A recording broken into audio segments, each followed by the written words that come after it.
һәм әдәбияты дәресләрендә, ФГО шартларында укучыларның иҗади сәләтен үстерү проект эшчәнлеге. Безнең төп максат уйлый белергә сәләтле, һәр эшкә җаваплы караучы, куйган максатына ирешүче, алган белемен тиешле дәрәҗәдә куллана белүче шәхес тәрбияләү. Балалар илебез киләчәге. Безнең төп бурыч укучылар, ата-аналар, җәмгыять мәнфәгатьләрен, таләпләрен искә алып төзелгән белем бирү структурасының сыйфатлы булуын тәэмин итү. Белем бирүдә проектларны файдалану балага шәхсиятен килеп укытуда нәтиҗәле технологиялардан санала. Проект эшчәнлеге мөстәкыйль фикерләрне үстерү, мәгълүмат таба белү, таразлау, стандарт булмаган карарлар кабул итү осталыгына ия булуны күздә тота. Бу метод белән эшләгәндә укучылар актив рәвештә уйлау, фикерләү эшчәнлегенә тартылалар. Проект эшчәнлеге нинди булса проблеманы өйрәнү һәм гамәли нәтиҗәсен күрсәтә белү, укучыларның мөстәкыйль эшчәнлегенә нигезләнеп укыту методы. Укучы өчен проект нәрсә ул?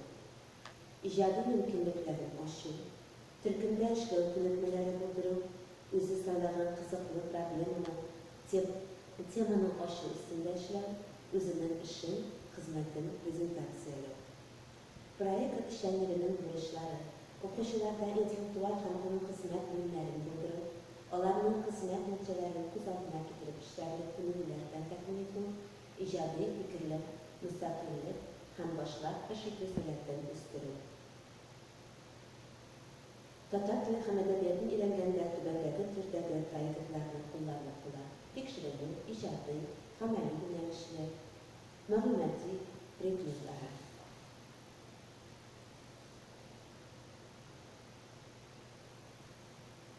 Проектны булдыру өчен эзлекле эш алып барыла.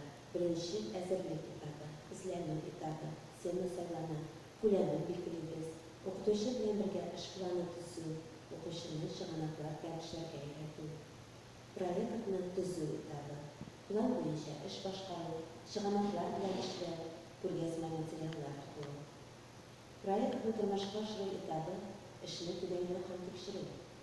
4-нче юнфаклау этабы, проектны яклау, башкаларны хезмәт нәтиҗәләре белән таныштыру. Проект методын куллану белем бирүнең бурычларын түбәндәгеләр дип билим.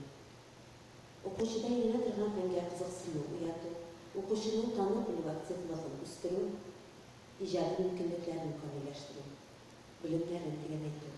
Әдәбияттан һәм татар теленнән иҗади һәм эзләнү тикшеренү төрендәге эшләр берничә дәрестә яки 1-2 айга исәпләнгән проектлар көтелгән нәтиҗәне бирә.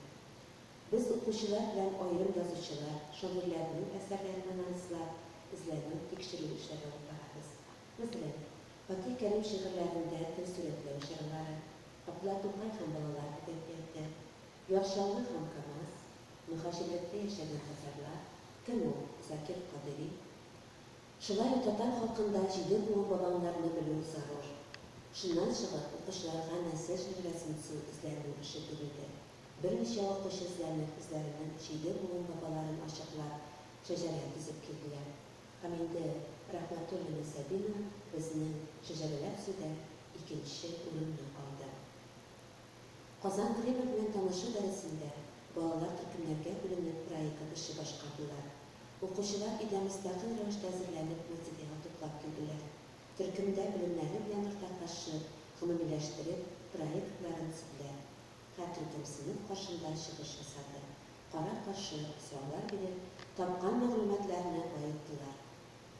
Төрле темаларга рәсемнәр, минем гаиләм исемле коллаж яки альбом формасында эш эшләде.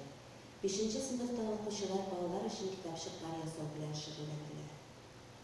Төркемнәргә төрле белемнәр бирергә мөмкин.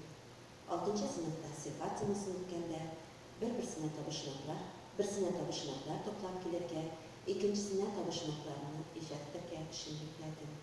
Минем әнием бердәнберем дигән темага бәйләнешле сөйләм үстерү дәресендә укучылар әниләренә котлау открыткалары яздылар. Иҗади темага караган мәгълүматны җыю, тәкъдим итү, фикер алышу уңайлы дип саныйм. Эшемдә режиссер генә булса дәрестә мини-проектлар планлаштырам.